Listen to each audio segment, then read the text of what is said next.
गोकुळचं राजकारण हे कधीच बाहेरच्या नेत्याने येऊन चालवलं नव्हतं. पण आता सगळी गणितं समीकरणं बदलली आहेत. शिंदे फडणवीसांची एंट्री झाली आहे. बरं, फक्त एंट्रीच नाही तर आता गोकुळच्या राजकारणात फडणवीसांचा शब्द अंतिम असेल असं मुन्ना महाडिक म्हणजेच राज्यसभेचे खासदार धनंजय महाडिकांनी म्हटलंय. बरं, इकडे हे होत नाही तर दुसरीकडे बंटी पाटील विरुद्ध महाडिक यांच्यातला वैर संपून आता मैत्रीचा नवा अध्याय सुरू झालाय का, असा प्रश्न उपस्थित होतोय. त्यामुळेच मुश्रीफांना घेरून गोकुळच्या राजकारणात काही मोठा डाव शिजतोय का? गोकुळचं राजकारण वेगवेगळ्या अँगल्सने समजून घेण्यासाठी हा व्हिडिओ शेवटपर्यंत पहा. नमस्कार, मी कोमल. सकाळमध्ये आपलं स्वागत. कोल्हापूरच्या राजकारणात सध्या एक विचित्र पण धक्कादायक चित्र आहे. वर्षानुवर्ष एकमेकांचे कट्टर विरोधक मानले जाणारे नेते आता उघडपणे भेटत असल्याचं सांगतात. ही फक्त योगायोगाने झालेली भेट आहे का, की गोकुळच्या राजकारणात काहीतरी मोठं शिजतंय, असा प्रश्न तुमच्या मनातही निर्माण झाला असेल. गोकुळ म्हणजे हे काही केवळ एक दूध संघ नाहीये, तर कोल्हापूरच्या ग्रामीण अर्थव्यवस्थेचा कणा आहे. हजारो शेतकऱ्यांचा आधार आहे आणि कोल्हापूर जिल्ह्याच्या राजकारणाची दिशा ठरवणारी ती एक ताकद आहे. त्यामुळे गोकुळवर नियंत्रण मिळवणं म्हणजे केवळ सहकार क्षेत्रावर नाही, तर संपूर्ण जिल्ह्याच्या राजकीय समीकरणांवर प्रभाव टाकणं आहे. आणि म्हणूनच सध्या गोकुळभोवती फिरणाऱ्या प्रत्येक हालचालीला एक वेगळं महत्त्व प्राप्त झालंय. कोल्हापूर म्हटलं की दोन नावं हमखास समोर येतात. एक म्हणजे बंटी पाटील आणि दुसरं म्हणजे महाडिक. ग्रामपंचायतीपासून लोकसभेपर्यंत, गोकुळ दूध संघापासून सहकारी संस्थांपर्यंत या दोन्ही गटांनी एकमेकांना थेट टक्कर दिली आहे. तर हा संघर्ष केवळ नेत्यांपुरता मर्यादित नाहीये, तर कार्यकर्त्यांच्या मनातही खोलवर रुजलेला आहे. त्यामुळे या दोन गटांमध्ये संवाद होणं हेच आश्चर्यकारक मानलं जाते. पण आता इथेच कथेला नवं वळण मिळतं. आमदार अमल महाडिकांनी स्पष्ट केलंय, आम्ही लपून छपून नाही तर उघडपणे भेटतो. जिल्हा बँकेच्या बैठकीत एकमेकांना भेटणं, हसणं आणि काही विषयांवर चर्चा करणं हे नियमित आणि सामान्य असल्याचं त्यांचं म्हणणं आहे. त्यामुळे सत्तेच्या खेळात आणखी एक मोठं वळण समोर येत आहे. कोल्हापुरात वर्षानुवर्ष एकमेकांविरोधात उभे असलेले दोन गट, मी जसं आधी म्हटलं तसं बंटी पाटील विरुद्ध महाडिक, यांच्या नात्यात काहीतरी बदलतंय अशी चर्चा रंगली आहे.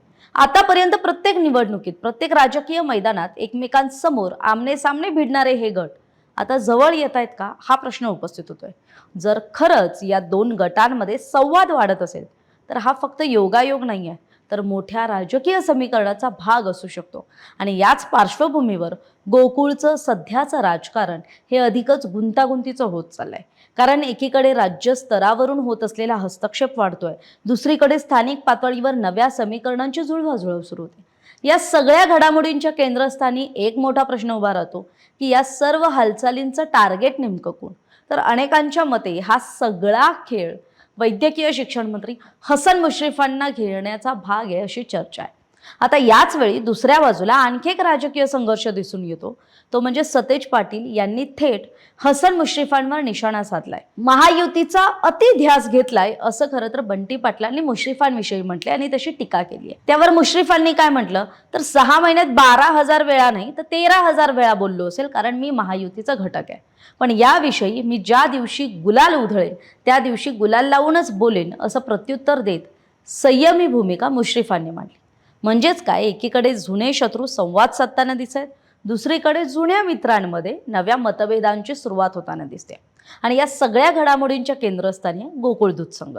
गेल्या 65 वर्षात पहिल्यांदाच गोकुळवर प्रशासक नेमण्यात आले. या प्रशासक मंडळावर सांगायचं झालं तर सातारा जिल्ह्यातील जिल्हा उपनिबंधक सहकारी संस्था संजय कुमार सुद्रिक हे प्रशासक मंडळाचे अध्यक्ष असणार आहेत.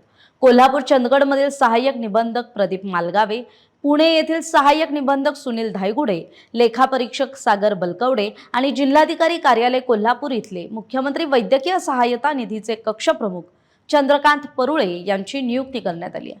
त्यामुळे गोकुळवर प्रशासक आणण्याचा हा निर्णय केवळ प्रशासकीय नाही आहे, तर कोल्हापूरच्या सत्ता समीकरणात मोठा बदल घडवणारा मानला जातो.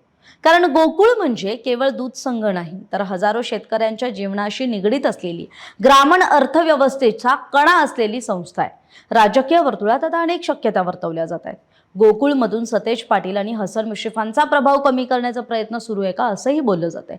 आणि त्यासाठी भाजपची ही रणनीती आहे का, असंही विचारलं जात आहे. जिल्ह्यापासून राज्यस्तरापर्यंत सत्तेची नवी मांडणी होते का? खासदार धनंजय महाडिकांनी गोकुळबाबत अंतिम निर्णय मुख्यमंत्री देवेंद्र फडणवीसांचाच असेल असं सांगितल्यानं या चर्चांना आणखी बळ मिळत आहे. सध्याचं चित्र पाहिलं तर एकीकडे कट्टर विरोधक भेटत आहेत, दुसरीकडे मित्रांमध्ये वैर किंवा मतभेद वाढताना दिसत आहेत आणि तिसरीकडे गोकुळवर प्रशासकाची नियुक्ती झाली आहे. त्यामुळे हे केवळ साधं राजकारण नाही आहे, तर सत्तेसाठीची एक मोठी आणि गुंतागुंतीची खेळी आहे.